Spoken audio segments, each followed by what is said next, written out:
No worries. So I'll just say hi here to the camera, but I'm saying hi here everyone in the room. We'll go ahead and get started here. So first, I know we didn't have a meeting last month. We had science fairs.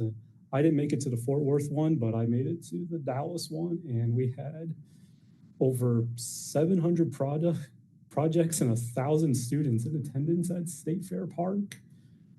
Yeah, I helped judge the junior environmental science category. They had 34 projects, middle school projects for it. It was a really good competition. It's a lot of fun. So I recommend it for future years. It's in mid-February. The Dallas and Fort Worth ones are at the same time. The Fort Worth one is hosted at UT Arlington. So now that we're back on our regular cadence, we'll go ahead and get going. I'm going to introduce here Mr. Lieutenant Colonel Stanley Christmas. No. He is a retired Lieutenant Colonel with the U.S. Air Force and the Air Force Reserves. He served from 64 to 88 in multiple roles, starting with an explosive ordnance disposal officer. I'm glad you made it through that. Yeah. Worked with the B-52s, and then mostly as the weather officer with the Air Force and the Reserves. He began his career with the Weather Service in '76. His entire career was here at the Fort Worth office, going from the intern position all the way up to the forecaster-in-charge, now known as the meteorologist in charge. He retired. Lead forecaster. Oh, you're the lead? I thought you were in the office. No. We're going to say you ran the office. He ran the office. I ran the shift. So he retired from the Weather Service in '99. On a side note, he resurrected this chapter back in '82, played multiple roles, including past president, and he's been our current treasurer since 2006. So with that, Stanley, the floor is yours, sir. Okay. All right. Well,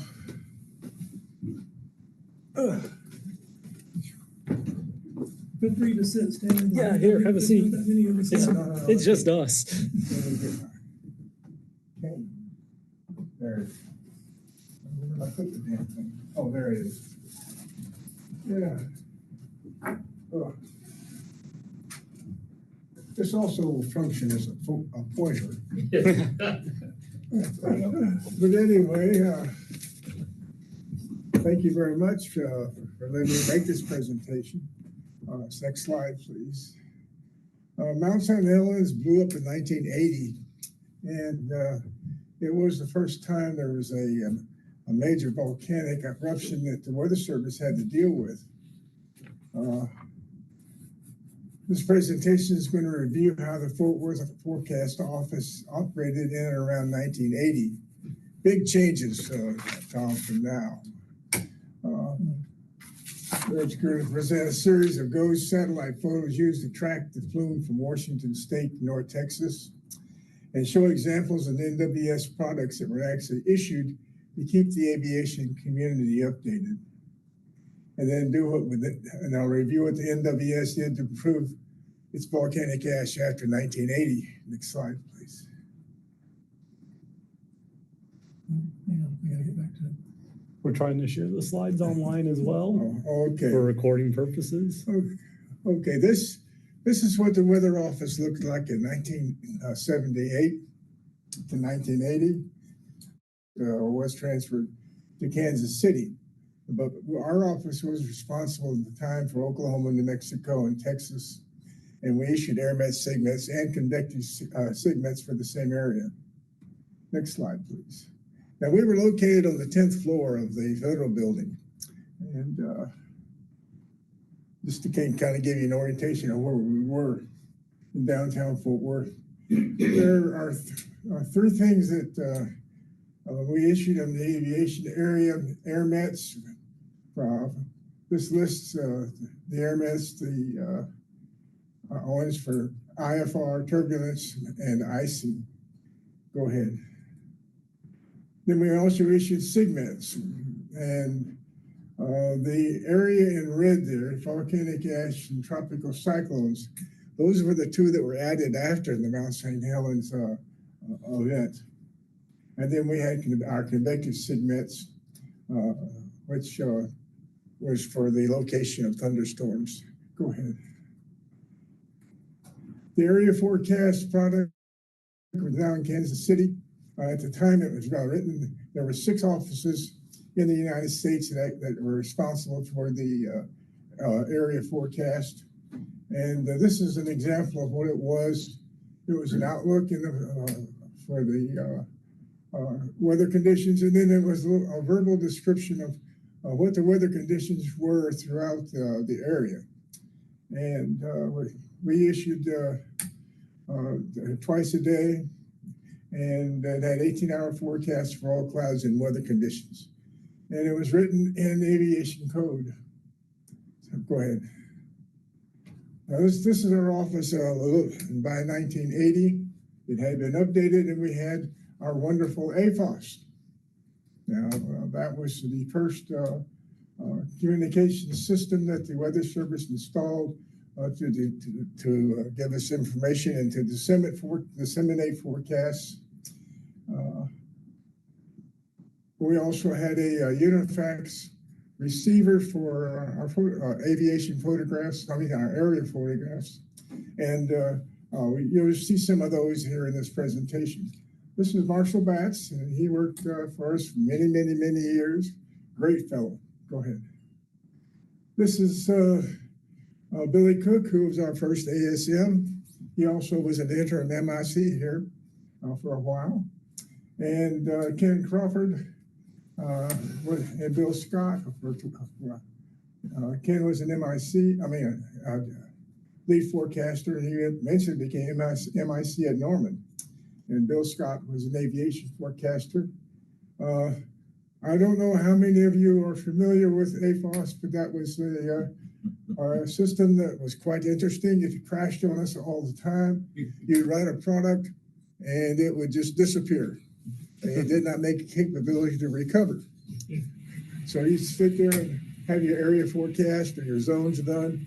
Then you go blink, and it was gone. And Dave Gavin designed this T-shirt, which was not too happy. Management was not too happy with it, but we all kind of got a kick out of it. Go ahead. All the forecasts from San Antonio, Lubbock, and WSFO, we were the center point for disseminating the information through our teletypes in the communications room. This is where I started, was in the communications room. And when it was really going good, there were tapes hanging all over the place. You didn't dare let anybody in because you knew where every tape was. And, but it looked like an explosion in a spaghetti factory. We received our upper air charge from Washington, D.C. on a fax receiver. Next slide. Okay, now, Mount St Helens.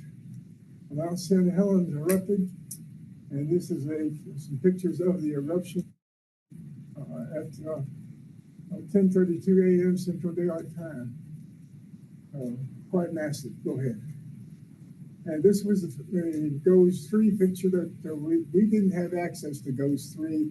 I downloaded this off the internet, but this is about explosion plus 13 minutes. As you can tell, it was quite massive. Go ahead. Put out a mushroom cloud, 40 miles wide, 15 miles high. Go ahead. First eruption image that we got in our office was at speed plus 28 minutes. It was, you can see a little plume here, right there. And you can see on the IR a little better. Next slide. Okay, I'm sorry, this is the IR, yeah. But you can tell here the plume on the IR. Upper level winds at the time were going east-northeasterly from the volcano, averaging about 60 miles per hour. They reached Yakima, Washington in 1 hour and 13 minutes. Okay, next slide. This is E plus 28 minutes. You can see the plume beginning to form. But the IR was actually doing a much better job of showing the plume. Go ahead. The ash cloud moved into western Montana at 5 hours and 28 minutes. And again, you can see the leading edge of that there, and on the IR. This is a 300 millibar map of the, it came out 8 hours after the explosion, showing westerly winds, big long wave trough, and which meant that the ash cloud was going to dip to the southeast. Go ahead, next slide. Now, why did the volcanic ash raise concern for the aviation community? Well, this is why. We had 2 aircraft that actually flew into the cloud. This is a picture of one of them. And so it was important and imperative to we as in the Weather Service alert the aviation community to the dangers of the cloud. Go ahead. The ash cloud continues to move east, as part of it turning southeast on the beginning of the trough.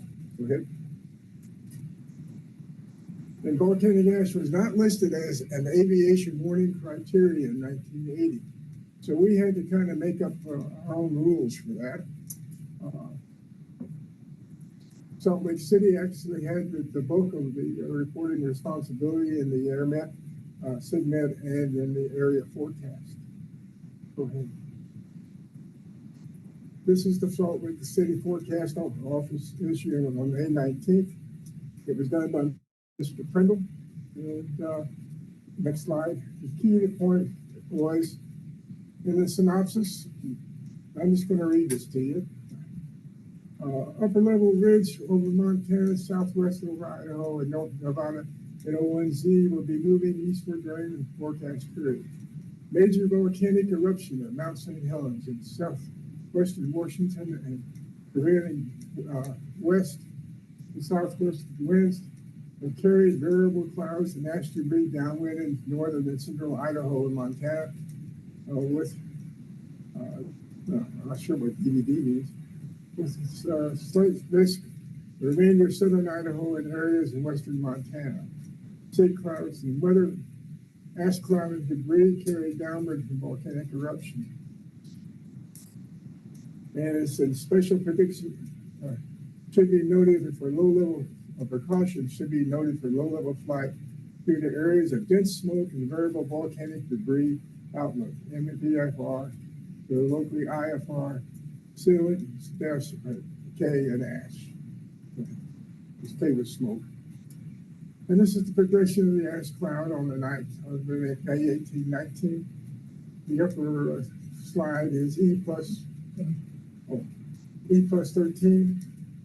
The left slide is E plus 17 and E plus 19. So it is beginning to move eastward. Go ahead. And it's being picked up by the upper level winds that are dipping into the trough. Go ahead. Now, the ash cloud is harder to see in MR images as it thin, but the early morning, late afternoon sun glint, we figured out later, off the ash cloud actually helped us identify it. The problem is that the volcanic ash are cirrus clouds. Go ahead. Guidance from Central Region Headquarters, the leading edge on at each plus 26 hours will be on a line from Bismarck to Pierre, Grand Island, and City. So we were covering it with AirMet, SIGMETs, and special weather statements from the offices that were affected by it. Go ahead. And this is the Portland radar. It indicated no severe activity. Topeka, Kansas, they listed the leading edge of the volcanic ash, extended as far east as extreme western South Dakota through about the western thirds of Nebraska and Kansas. Go ahead. This is a report from Kansas City, kind of an update. And so the ash and the smoke up into 60,000 feet into the stratosphere, where the satellites are tracking the leading edge of the high-level dust and ash. Mount St Helens released 24 megatons of thermal energy. It ejected more than 0.67 cubic miles of material. That's a lot. Go ahead. This is the Great Falls, Montana statement, E+30, and they were reported. I had the issued travelers advisories for the dust that was coming out of the volcano. Go ahead. And again, you can tell the trough deepens a little bit. The wind flow is now going well to the southeast. Go ahead. And all the reported visibilities above 5 miles in our DFW area. But we knew the volcanic ash was moving into the area, and we wanted to fudge it and let people know. So I wrote Xmas. That's me. Yeah. No, when I wrote DFA, said Western Oklahoma visibilities 5 miles and dust of volcanic ash below 37,000 feet, spreading eastward over eastern Oklahoma by 05Z, and visibilities becoming 7 miles or better, west to east by 14C. So we were letting the aviation community know where the ash cloud was and where it was going. Go ahead. On the third day, you can tell the ash cloud now has moved to here, and the leading edge was across western Iowa and Missouri. Go ahead. Great Falls, Montana at E+44 canceled the travelers advisory, and things began really to improve in the west. Next slide, please. It looks like there's some precipitation moving into eastern Oklahoma. This is the visibility, and this, you can kind of see this very thin ash cloud. Go ahead. This is my favorite picture. This was taken just once, and that was a sun glint that showed the ash cloud from Texas all the way to Illinois. And all the other visuals showed nothing. Go ahead. This is a map of the actual fallout, and you can see the hot spot in Oklahoma, and that was because of the rain. Next slide, please. Okay. At E+58, the Omaha office had hazy conditions due to volcanic ash, and you can kind of see a little bit of it, but again, it's starting to lose its definition in IR. Next slide, please. In the morning of the 21st, sun glint on the did not help much in locating the ash cloud. And Portland office said no volcanic activity. Everybody was happy about that. Go ahead. In the evening, the photo gave some hint of some ash over Missouri, Illinois, and Indiana. When you compare it to the IR photo taken, you can kind of see wispy clouds of ash. And the area over our area has pretty much gone. In the late 1980s, a split window technique was developed where we're using 2 long wave IR bands to determine ash from cloud that was developed. So research began immediately after this event to help with improving and identify the ash cloud. Go ahead. National Weather Service headquarters declared the volcanic ash over at 8 a.m. May 22, 3 days and 22 hours and 28 minutes after the eruption. Next slide, please. Within a year of the Mount St Helens eruption, and then the NWS added volcanic ash as a separate category in the segment warning area. In March 1982, El Chichon in southern New Mexico erupted, and it spread ash into South Texas, impacting aviation. And we were still issuing signals in '82, and I believe I issued one of these that we issued for the ash that went over South Texas. Go ahead. And in 1991, a volcanic ash weather advisory center was formed worldwide, and the world was divided up into sections. And I believe that there still is in effect today. I'm not sure, but anyway, go ahead. And that completes my presentation. Any questions? Thank you, sir. Yeah, have a seat. Yeah, the one thing I remember is the vivid sunsets.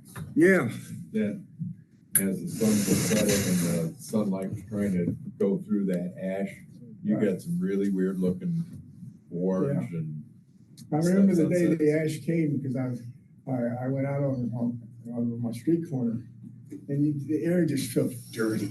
I mean, I felt for those people there in Washington and Oregon. Yeah. Because it only lasted the one day. But, okay. Yeah. Thank you very much, David. Thank you, Stanley. So I have a fun question. So obviously the communications today are a lot I'm sorry. easier. Communications are a lot more easier, instantaneous with direct messaging in the Oh yeah. internet and- Oh yeah. With the I guess it's called AWIPS now, right, Tom? Yes. Yeah. So how big of an effort was it to coordinate all this across the line offices? It was quite a bit because we did a lot by telephone, and Salt Lake City would call us, we'd call Salt Lake City, and same thing with Chicago, and so we always tried to make it, just like with severe weather here, you always try to keep everything in the same category, and put out the same message. So yeah, it was a lot more difficult than it is now. It's amazing. And then we had, I forget the name of it, but we had a hotline that we could pick up and call the weather offices or the DPS or other agencies. We didn't even have email back then because I was just getting started an email at Motorola, and it was all internal. There was no external to it. Yeah. Was there a ramp up in personnel like you went on a severe weather day? We didn't in our office. They may have done it in Salt Lake City, but I don't know. No, it was just business as usual, and we just wanted to keep track of the ice cloud. Yeah. So 4 full days of fun. Yeah. Well, of course, once we found out that the airplanes flying through it were getting damaged, that was really our concern, just to get the word out. Then you saw the picture of that one airplane that flew through a cloud, and now I don't believe they go through the volcanic gas clouds anywhere in the world anymore. No, in fact, that's one of the things I do at work. We get the volcanic ash messages every day, and then they usually are formatted incorrectly, so we have to kind of massage them a little bit so they go into the system.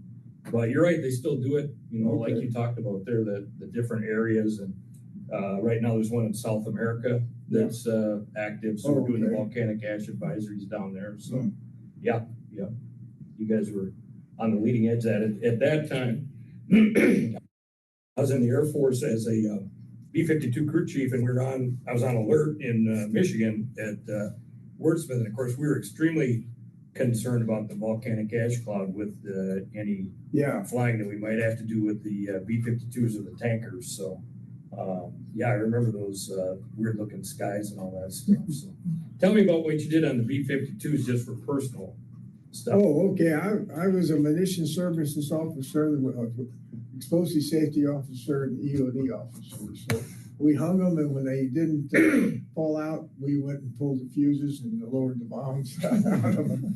The wing commander never liked aircraft coming back with bombs. Yeah.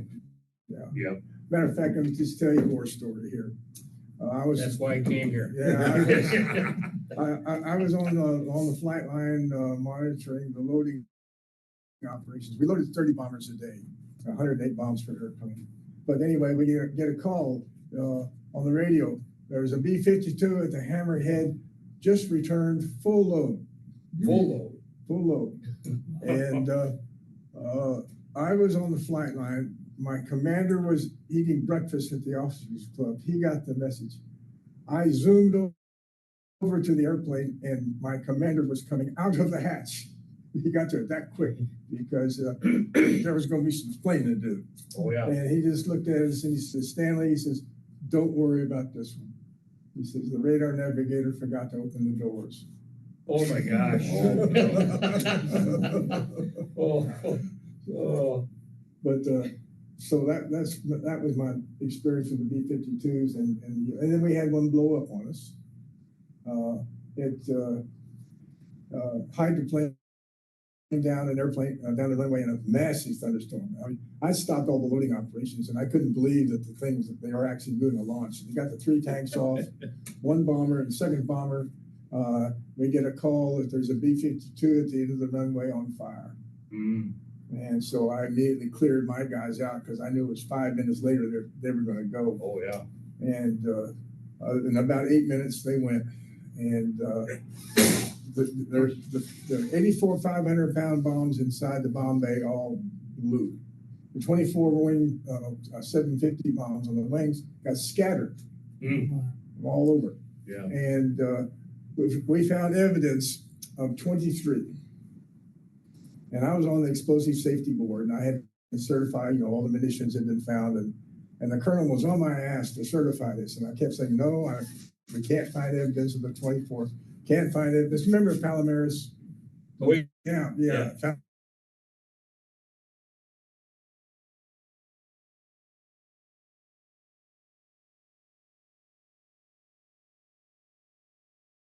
Yep. And so I immediately, certified that there were 24 and made the colonel happy on the board. But I'm certainly glad that I didn't relent and say, oh yeah, we've had 24. Sounds good. But that was my DOD experience with the B-52. Yeah, appreciate that. Yeah. I love that airplane. Best airplane we ever got. I think so. I think so. It's most forgiving. I mean, my God, it can take off with everything falling off of it and still come back. I think at the time there in Utah, we had 25,000 man hours of sheet metal back work on our bombers. Yeah. But more than one time we gave the crew vice grips to handle the controls. I'm sorry, I digress. That's okay. No, I love the buffs. Yeah. I had to laugh when I saw your one slide with the BODOT tape. When I first started in air traffic control back in 1983. Okay, we had were tapes. still using all that stuff, and I still remember. You probably still remember. Yeah, carriage, line feed, four ends, yeah. and the message code, and all that stuff. And you couldn't make a mistake if you No, did. then you had to start all You over had to again. remember where the mistake was and back up on the tape or start again. Yeah, I knew guys that could type so fast Yeah. that they could type a message, put it into the reader, and it would just suck it right in. They just keep typing. Yeah. I mean, that's sickness to me. I don't know how you could even, your brain would even work like that. Jim Harmon, who worked for us years and years and years, he could go to the teletype and type the area forecast live. Oh, wow. He sit there and wait till about 5 minutes before due date, and then just get up, go in there. It was done, and not a mistake. Yeah, you had to push those keys so hard. Yeah. It wasn't like a key like today. You had to actually mash the Yeah. keys to get them to work. Yeah. Yeah. So anyway, it's you're living in a great age now. I don't know. Have you seen A-Lips too? No, I'm sorry. I mean, okay. I remember the first job I had in the weather service was in Shreveport. We had AFOS. Yeah. And the rule in the office is that before you hit the enter key to send something, you had to check with the other guy on the other terminal to make sure you didn't hit enter at the same time. Or the whole thing would that's crash. right. Yeah, you would. That's right. You're right. And then when we came out here to Fort Worth, for a while, we had AFOS when we moved into this building. And it was the greatest thing when it switched from the old Winchester discs to 386 computers. Right.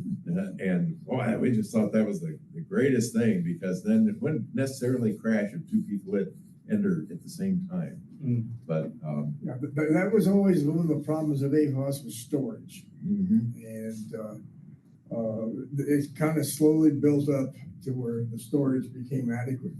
But, and again, they fixed a lot of the problems. The thing about AFOS was the first nationwide computer system for the dissemination of large amounts of information.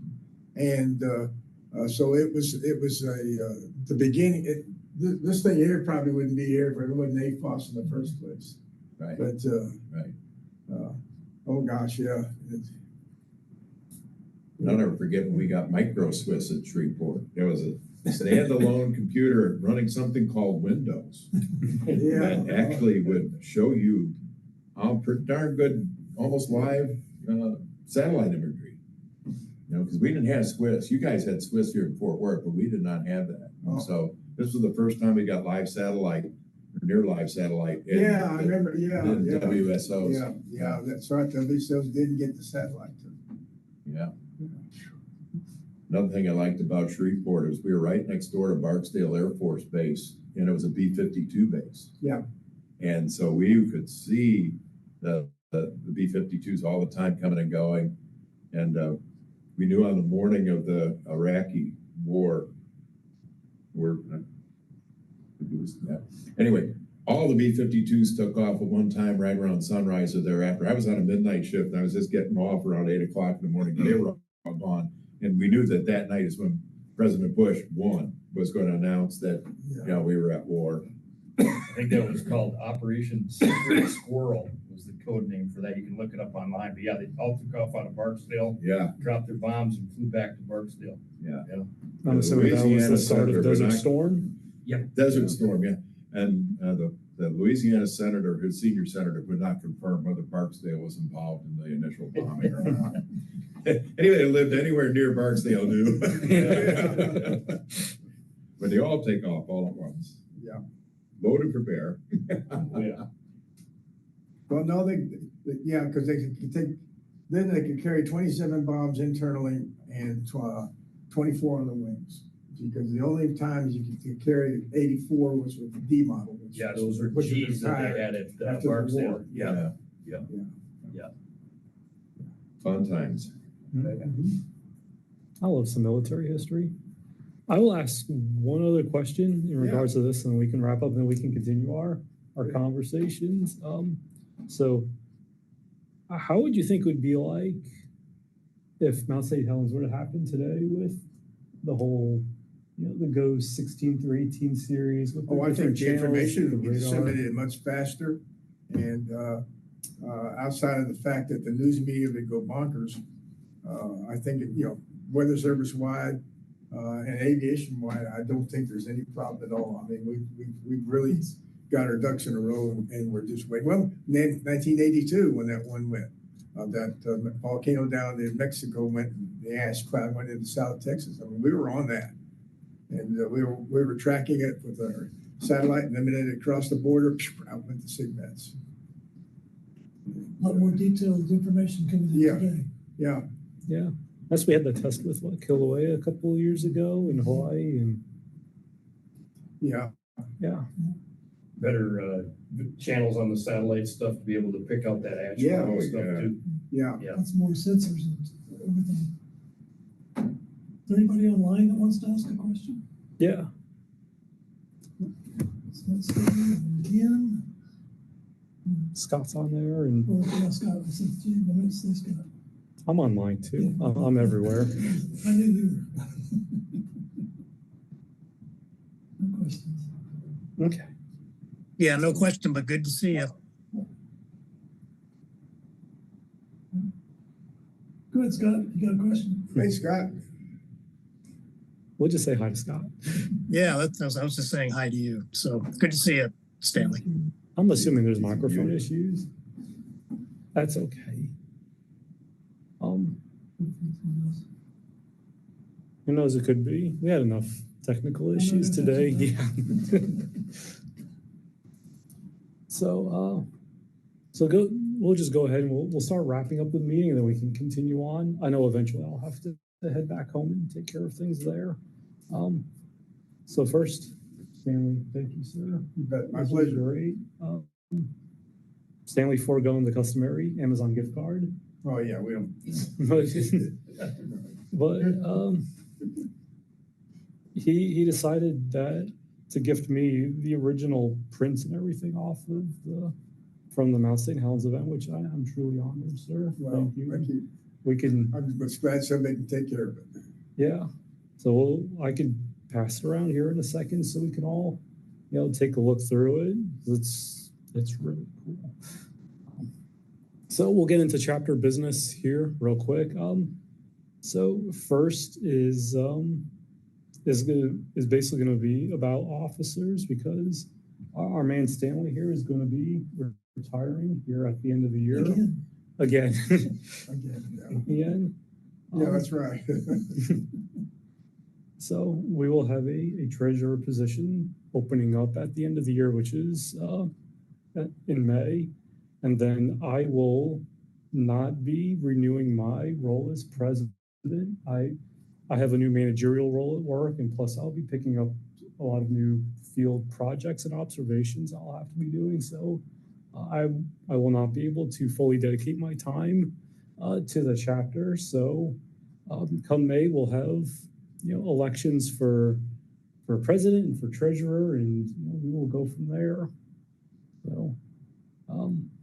So with that, Stanley, thank you for your time, your years of service to the chapter. I just wish I could continue, but I can't.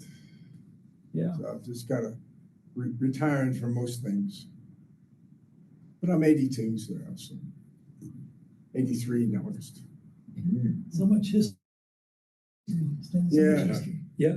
Which is why I'm glad we got to have this presentation. Yeah. So, other than that, the only other things I have is the next meeting is currently scheduled for April 9th at noon. It'll be at the North Texas Council Governments building. Our speaker is currently TBD, but I will say that we have a really good one lined up in May. She's a current hurricane specialist and a former hurricane hunter and part of the first all-female flight crew. So that will be a nice way to end the year. Dave, you have anything on? I don't really have anything. I'm sorry to see you two having to bow out, but it's understandable. So we'll carry on. Greg couldn't make it today. He's coming back from Lake Texoma. I don't know why he was at Lake Texoma. Why not? It's a nice day. Anything on the treasurer side? We got about $700 in the bank. Okay. We're in good shape. Yeah, we're in good shape, and we'll be able to hand off enough. We spend about $480 a year, so we got enough for next year. Yeah, we sent some pretty good amounts to both the Fort Worth and Dallas science fairs. Take care of the kids. And I'll get you a treasurer's report. I'm very delinquent. So. No, it's fine. Gonna have to fire you. Yeah. Oh, darn. Well, you didn't pay me enough. We're gonna cut your pay and fire you. Yeah, there you go. Forced retirement. There you go. That's okay. Apparently my pay's getting cut too. So other than that, I'll say meeting adjourned. We'll continue our fun discussions here, and we'll see you all in April. So Okay. thank you guys. Scott just said, thanks for serving. He's speaking to Stanley. You did it great for many years. That was from Scott. Yeah. I just hope the chapter continues on, and I'll probably mix the meetings. But We have 2 months to recruit people. yeah. I'll try and do some damage out here. And Yeah, and whoever is the treasurer, I'll meet them. We'll get the money transfer off their name on the account and everything. yeah, we'll cross that bridge when we get there. Yeah. So cool. Okay. Thank you guys. Well, thank you. Good stuff. Thanks. Good stuff.